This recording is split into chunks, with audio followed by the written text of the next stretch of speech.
Vous en avez marre de galérer avec Excel pour faire des statistiques, vous n'êtes pas bac+12 en mathématiques mais vous voulez analyser vos données facilement.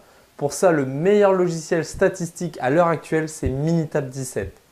Dans cette vidéo, je vais vous montrer comment démarrer sereinement avec Minitab. Allez, c'est parti! Lorsque vous ouvrez Minitab, vous arrivez sur cette vue. Ici, on retrouve la fenêtre de session. C'est dans cette fenêtre que les résultats de vos études s'afficheront. C'est comme un rapport en fait. En dessous, c'est la feuille de données ou worksheet en anglais. C'est comme dans Excel, c'est ici qu'on va rentrer les données pour nos études. La fenêtre de session et la feuille de données, c'est vraiment les deux éléments qu'on utilise le plus souvent dans Minitab. Pour les afficher rapidement, il y a des raccourcis qui existent. Ils sont en haut. Donc si vous voulez aller dans la feuille de données, vous cliquez sur l'icône avec un tableau et il vous affiche la feuille. On voit ici qu'il n'y a qu'une seule feuille, mais on peut en ajouter une autre. Donc pour ça, vous faites File, New, Minitab Worksheet. Alors ce qu'il faut savoir, c'est que dans Minitab, il y a deux types de données.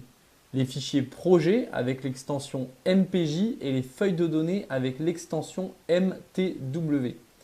Les fichiers projets enregistrent tout.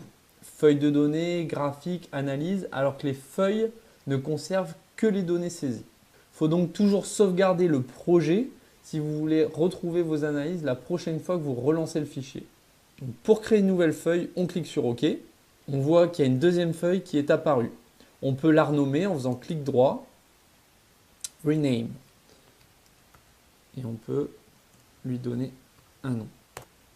Comme dans tous les logiciels, on retrouve en haut la barre d'outils avec les commandes classiques pour créer un projet. Donc dans New.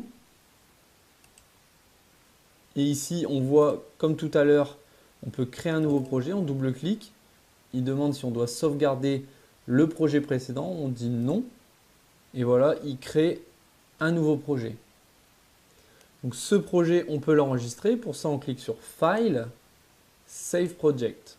Donc, vous choisissez votre répertoire de destination et vous lui donnez un nom, mon projet. Et on clique sur Enregistrer. On voit qu'il a changé le titre ici avec l'extension .mpj. Les menus qu'on utilise le plus, c'est le menu Stat et le menu Graph qu'on retrouve ici.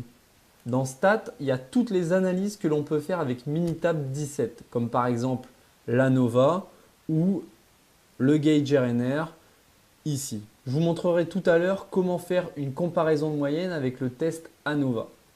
Dans le menu Graph, on retrouve tous les outils graphiques, par exemple l'histogramme ou alors le probability plot. Rentrons quelques valeurs dans la feuille de données pour pouvoir travailler un peu. Donc vous allez dans la feuille de données, vous pouvez l'agrandir. Il existe trois types de données, les numériques, les textes et les dates. Voyons comment ça se présente. Tout en haut, c'est le titre de la colonne. Par exemple, pression. Ensuite, tapez des chiffres au hasard, donc 12, 14, 15, 12, etc. Dans la deuxième colonne, on va mettre des dates. On donne un titre à la colonne, donc par exemple date, et on met des dates au hasard. Par exemple 1/1/2015. Et on peut, comme dans Excel, utiliser les poignées pour incrémenter des dates, comme ceci. Maintenant, dans la troisième colonne, on va mettre du texte. On lui donne un titre, donc par exemple poste, et on rentre par exemple A, B, A. Vous voyez qu'il y a un T qui est apparu. Ça veut dire que Minitab a reconnu que c'était une colonne de type texte.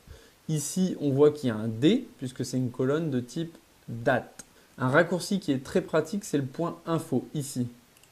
Lorsqu'on clique dessus, Minitab 17 affiche un résumé de la feuille de données avec le nom de la colonne, le numéro de la colonne, C1, C2, C3, count, c'est le nombre de valeurs, missing, c'est le nombre de valeurs manquantes. Donc on voit ici qu'il y en a 0. Si par exemple, j'enlève une date, il y a un 1 qui est apparu. Type, c'est le type de données, donc c'est ce que je vous disais tout à l'heure, N pour numérique, D pour date et T pour texte. Voilà, on revient en arrière.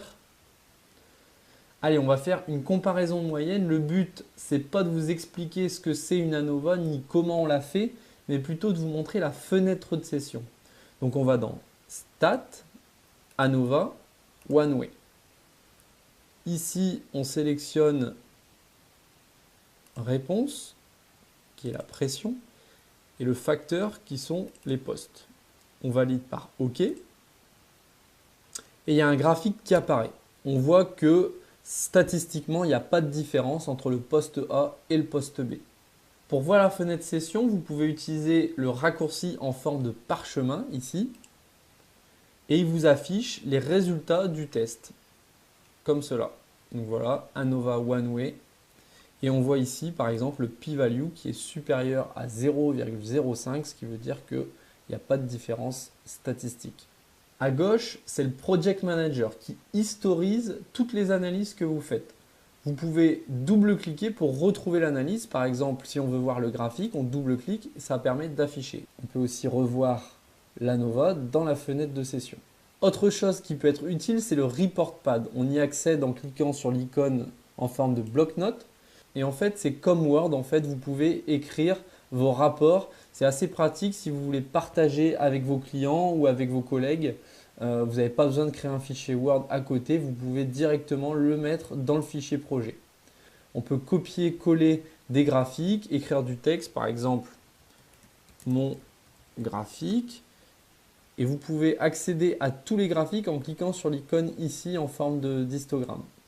Voilà, donc je le sélectionne. CTRL-C. Vous allez dans le Report Pad et vous faites coller. Voilà. Une dernière chose que je voulais vous montrer, c'est que Minitab dispose, comme beaucoup de logiciels, d'un fichier d'aide. Mais celui de Minitab, il est particulièrement bien fait parce que vous pouvez retrouver des exemples complets, les formules aussi que le logiciel utilise pour faire les calculs. On y accède en cliquant sur Help et Help. Vous pouvez donc saisir en anglais vos requêtes, par exemple Example Regression, validé par OK. Et si on prend celui-là, par exemple, voilà, vous avez toutes les manipulations, étape par étape, comment faire une régression, avec aussi, ce qui est très intéressant, l'interprétation des résultats. Je vous encourage vraiment à l'utiliser parce que c'est vraiment très bien fait. Voilà, j'espère que votre premier contact avec Minitab 17 s'est bien passé. Je vous invite à laisser des commentaires en dessous de la vidéo pour me dire quel genre de tutoriel vous souhaitez que je réalise sur Minitab. Et si vous avez aimé cette vidéo, cliquez sur j'aime parce que ça fait toujours plaisir. À bientôt sur uptraining.fr.